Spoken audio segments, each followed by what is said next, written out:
한 주간의 HR 관련 소식을 전달해드리는 주간 인사 노무 뉴스입니다. 뉴스의 자세한 소식은 첨부 파일을 통해 확인하실 수 있습니다. 첫 번째 소식은 고용노동부 및 정부 지원 관련 소식입니다.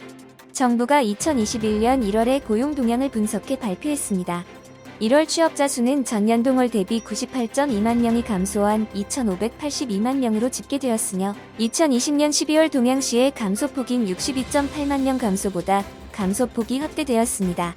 이는 코로나19 3차 확산에 따른 강화된 방역 조치의 지속적인 영향이 가장 큰 이유로 보고 있습니다. 서비스업, 제조업, 건설업 등 전체 주요 업종과 전 연령대 모두 감소 추세를 보였으며 임시 및 일용직과 자영업자 감소에 비해 상용직 근로자는 확대되는 추세가 나타났습니다.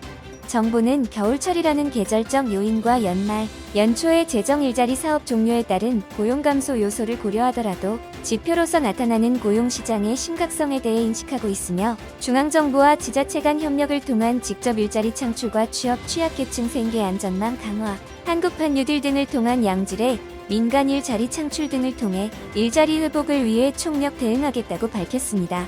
정부가 2021년 산업안전보건감독 종합계획을 발표했습니다.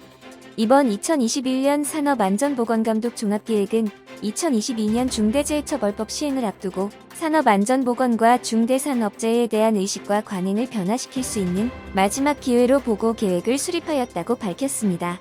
주요 내용으로는 추락, 끼임, 보호장비 미착용 등 3대 치명적 위험 요인에 대한 핵심 안전조치 확행, 산업 현장 안전에 책임 있는 주체로서 본사, 원청, 발주자 등의 역할 및 활동 지도 감독, 화재, 폭발 등 대형 산재 사고의 사전 예방 감독 강화, 지역의 업종, 산업단지 분포 등의 특수성을 고려한 지역별 유해 위험 요인 밀착 감독 실시 등 4가지 방향을 제시하였습니다. 그 외에도 올해 안전보건계획을 수립해야 하는 기업들의 전수조사 및 수립지도와 중대재해처벌법 적용 대상 사업장의 안전보건관리체계 구축 지도 등 기업 스스로 산재 위험 요인을 개선해 나갈 수 있도록 독려할 예정입니다. 정부가 참 괜찮은 중소기업 플랫폼 서비스를 개시하였습니다. 중소벤처기업부는 청년 구직자가 일하고 싶은 약 3만 개의 우수 중소기업의 정보 제공과 좋은 일자리를 쉽게 찾을 수 있는 참 괜찮은 중소기업 플랫폼을 지난 15일부터 서비스를 개시했다고 밝혔습니다. 해당 플랫폼에 등록된 중소기업은 정부, 지자체 등 공공기관에서 전문성, 우수성, 발전 가능성을 인정받은 기업 중 신용등급, 퇴사 1등, 6개 기준을 충족한 약 3만 개의 우수 중소기업으로 이들 기업은 이노비즈, 월드클래스 300 등 인증 사업에 참여하고 있습니다. 해당 플랫폼은 인터넷 홈페이지와 스마트폰 어플리케이션을 통해 접속할 수 있습니다. 중소벤처기업부는 본 플랫폼을 통해 구인, 구직난의 어려움을 겪고 있는 청년 구직자와 중소기업 간의 소통의 장으로 활성화하겠다고 밝혔습니다. 다음은 채용 관련 소식입니다.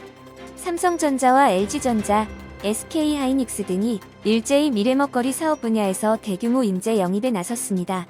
코로나19 등으로 시장 불확실성이 계속되고 있지만 반도체, 배터리, 전장 사업 등 핵심 사업의 인재에 대한 투자를 확대한다는 의지를 드러내는 것으로 풀이됩니다. 삼성전자 DS 부부는 메모리 사업부, 시스템 LSI 사업부, 파운드리 사업부 등 핵심 사업에서 삼성 SDI도 중대형 전지와 소형 전지, 전자재료 등의 핵심 사업에서 경력 사원을 채용합니다. SK하이닉스는 기램과 이미지 센서를 중심으로 20개 이상의 사업 분야에서 LG그룹은 가전과 화학 외에도 AI, 로봇, 자동차 전장 분야를 핵심 사업으로 삼아 경력 사원 채용을 진행하고 있습니다. 업계에서는 관련 분야의 인력이 제한적인 현실에서 우수한 인력을 영입하는 것뿐만 아니라 집토끼를 지키는 것도 중요하다며 핵심 사업 분야의 우수 인재를 확보하려는 경쟁이 더욱 치열해질 것으로 보고 있습니다. 다음은 보상 관련 소식입니다. 국내 방송산업 프리랜서 PD, 방송작가, 성우, 제작 스태프 등 10명 중 7명은 코로나19 사태에 따른 프로그램 취소 등으로 소득 감소를 경험했다고 밝혔습니다. 지난 12일 한국노동연구원이 발표한 방송산업 종사자의 노동시간 실태와 삶의 질 연구라는 보고서에 따르면 코로나19 사태로 근로소득이 감소했다고 답한 사람이 67.9%로 나타났습니다. 코로나19 사태로 프리랜서가 겪은 업무상 변화로는 기획, 신규 제작 준비 및 계획 중이던 프로그램이나 프로젝트의 취소가 53.0%로 가장 많았고, 이어 섭외, 촬영 문제 등으로 인한 방송이나 납품 일정 연기, 기존에 방송 중이던 프로그램 또는 프로젝트의 중단 등이 뒤를 이었습니다. 반면에 방송산업 임금 노동자의 경우 근로소득의 변화가 없었다는 응답이 78.6%로 대부분을 차지했습니다. 다만 임금 노동자 중에서도 정규직은 근로소득이 감소했다는 응답이 15.8%였지만 비정규직은 38.3%에 달하는 등의 차이가 나타났습니다. 다음은 노동조합 및 노사관계 관련 소식입니다. 패션어시의 열악한 노동 조건이 예상대로 노동법 위반이었다는 사실이 드러났습니다.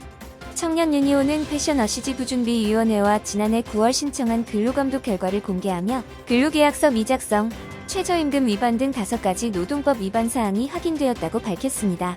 패션어시, 즉 패션 스타일리스트 어시스턴트는 패션 스타일리스트에게 고용돼 가수, 배우 등이 입는 옷을 준비하는 등 이들을 보조하는 업무를 주로 수행합니다. 청년유니온은 지난해 열악한 환경의 패션어시에 대해 근로감독을 신청해 그 결과를 2월 2일 서울지방고용노동청으로부터 받았으며 근로계약서 미작성, 연장 근로수당 미지급, 근로자명부 미작성, 임금대장 미작성, 최저임금 미지급 등 5개의 구체적인 위반 사항이 있었다고 밝혔습니다. 이들은 이번 감독의 경우 패션어시 6명을 대상으로 진행한 것이라 일부에 불과하다는 비약이 발생할 수 있지만 노동당국이 이들의 노동권을 보장받지 못하고 있음을 처음 인정하는 사례로서 의미가 있으며 업계 전반에 걸쳐 해당 문제가 발생하고 있는 만큼 패션어시지부를 올해 상반기에 출범해 이들을 지원하겠다고 밝혔습니다. 다음은 조직문화 및 글로벌 HR 관련 소식입니다. 노동부는 2020년 남성 육아휴직자의 수와 비율이 2019년에 비해 크게 증가되었다고 밝혔습니다.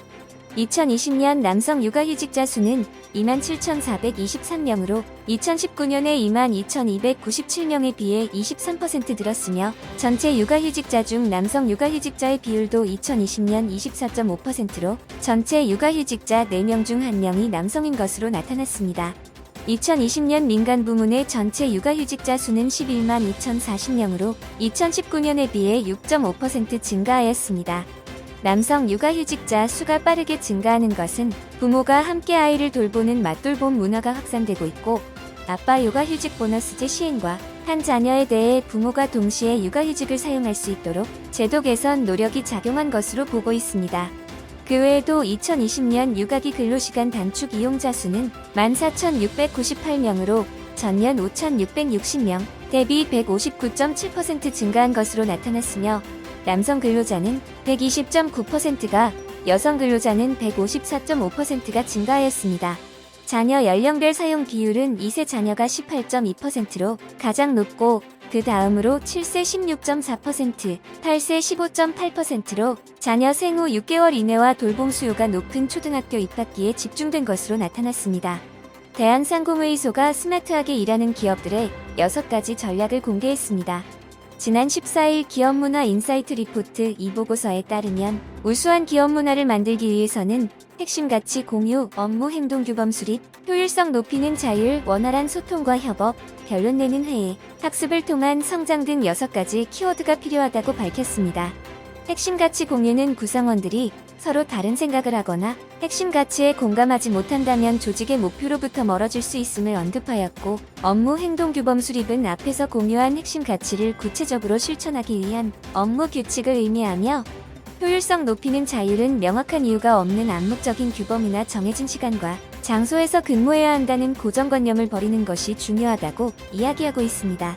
원활한 소통과 협업은 경쟁보다 상호 신뢰를 바탕으로 구성원이 업무에 대해 자연스럽게 피드백을 주되 해당 피드백이 비난이 아니어야 한다는 전제가 필요함을 이야기하고 있고, 결론 내는 회의는 의미 없는 지루한 회의가 아닌 신속한 의사결정을 낼 수 있는 회의가 필요함을 언급하고 있으며, 학습을 통한 성장은 회사에서 학습 내용을 정하기보다 직원 스스로 역량 향상을 할 수 있도록 동기부여와 참여도 제고를 위한 노력이 필요하다는 의미를 담고 있습니다. 다음은 노무 및 법률 관련 소식입니다.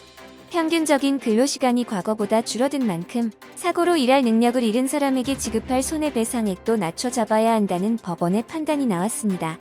서울중앙지법은 최근 의료과실로 장애를 안고 살게 된 A씨가 의사와 병원 측을 상대로 낸 손해배상 청구 소송에서 이와 같이 판결했습니다.